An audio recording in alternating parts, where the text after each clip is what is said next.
सर्वप्रथम नमस्कार जनाऊँ आज विषय वस्तु सामाजिक गणमाध्यम जनजातिर संस्कृतिर परिपंथी कि मो मतरे परिपंथी नुहे कारण गणमाध्यम एक एहीपरि प्रक्रिया जहाँ माध्यम कि मनीषा समाज तार रीति नीति आचरण सभ्यता संस्कृति एवं विभिन्न कार्यकलाप आदि शिखी थाए मनुष्यर जैविक अस्तित्व सामाजिक अस्तित्व परिवर्तन कर गणमाध्यम सहायक रही अछि। गणमाध्यम द्वारा ही से संस्कृति को अनुकरण करिथांती।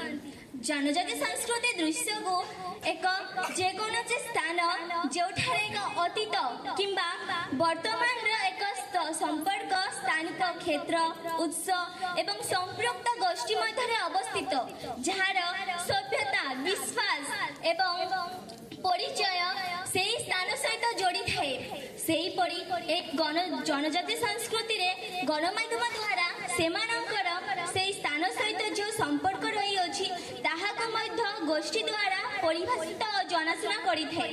भारतर अपरिचित जातीय हेरिटेज हितर एक गुरुत्वपूर्ण अंश हेउछि जनजाति संस्कृति। भारतर विभिन्न विविधता मध्य जनजाति संस्कृति एकता को प्रतिफलित करिथाए। जनजाति संस्कृति भारतीय संस्कृति को एक नियारा रूप देबारे सहायक हेउछि। जनजाति संस्कृति एक मौखिक परंपरा रे समृद्ध। जनजाति संस्कृति रे लोके विभिन्न संपर्क बंधन रे एकत्रित होती। जनजाति संस्कृति रे माछ धरिबा शिकार फल मूल आदि विभिन्न जंगल द्रव्य बंचिबारे सक्षम होइथे। जनजाति संस्कृति रे लोके चाष मध्य करती साधारणतः टाबू खाद्य विवाह परिवार एवं व्यवसाय उपरे प्रतिबंधक सृष्टि करिथाए। जनजाति संस्कृति रे निजे अर्थनैतिक एवं आत्मनिर्भरशीलता मध्य रही थांती। जनजाति संस्कृति गणमाध्यम द्वारा अनेक प्रभाव पकईछि जहाँकि जनजाति संस्कृति को गणमाध्यम द्वारा एक स्वर उत्तोलन करिबा पाए माध्यम जोगाई थाए जहाँकि सेमानंकु सेमानंकर आवश्यकता विकास पाए अनुमति देई थाए बुझामणा करिबाकु। जनजाति संस्कृति रे गणमाध्यम द्वारा सचेतनता आनी थाए जहाँकि संपूर्ण सचेतनता आनिबा पाई सेमानंक सह जोगाजोगर माध्यम विस्तार करि थाए। गणमाध्यम द्वारा जनजाति संस्कृति रे खाद्य अभ्यास एवं जीवन शैली को प्रभावित करि थाए।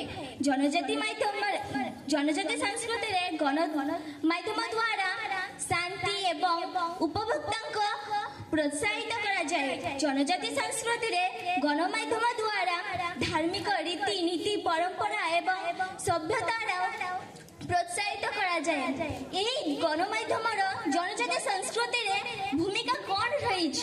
जनजाति संस्कृति रे कहबाकू गले रीति नीति परंपरा संस्कृति सभ्यतार एक सेंटिनल सेहीपरि समाज रे असंतुलन एवं संतुलन रे एही गणमाध्यम प्रमुख भूमिका ग्रहण करिछि।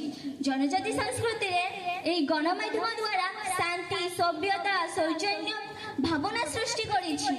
गणमाध्यम द्वारा जनजाति संस्कृति साहित्य समाज प्रतिटी लोकंक प्रति निज देश प्रति थिबा भक्ति एवं एकतार भावना को मध्य बढ़ई चलीछि।